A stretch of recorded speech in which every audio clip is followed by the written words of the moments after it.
الرحمن الرحیم۔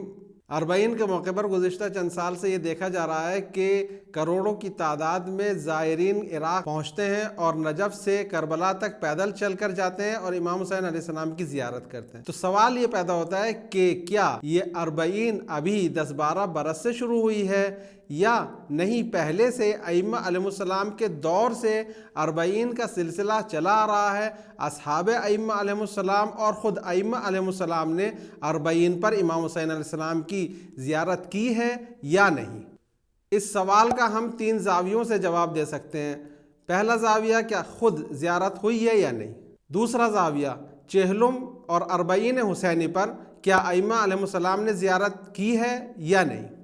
تیسرا زاویہ، کیا پیدل چل کر زیارت کرنا صحیح ہے یا نہیں؟ خود زیارت امام حسین علیہ السلام کا مسئلہ آپ کو یاد ہوگا کہ تاریخ عزاداری سیریز ہم نے آپ کی خدمت میں پیش کی اور اس میں ہم نے مفصل طور پر آپ کے سامنے یہ بیان کیا کہ انبیاء علیہ السلام، ائمہ علیہ السلام اور اصحاب نے امام حسین علیہ السلام کی زیارت کی ہے۔ تو خود زیارت امام حسین علیہ السلام ثابت ہے، اس میں کوئی شک و شبہ نہیں ہے۔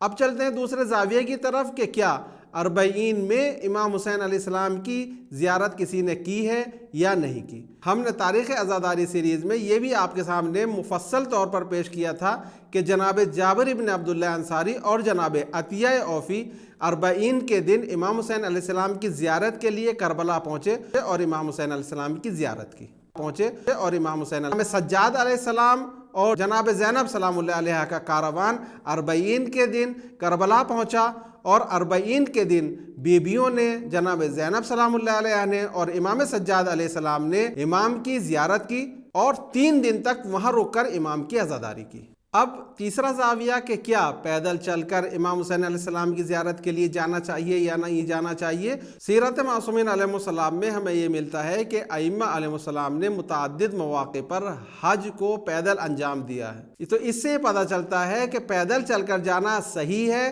غلط نہیں ہے، بلکہ باعث ثواب ہے، اس میں زیادہ ثواب ملتا ہے۔ ساتھ ہی ساتھ ہمیں ائمہ علیہ السلام کی روایات میں ملتا ہے کہ جو بھی شخص امام حسین علیہ السلام کی زیارت کے لیے پیدل چل کر جائے گا اس کو ہر قدم پر کئی حج کا ثواب ملے گا۔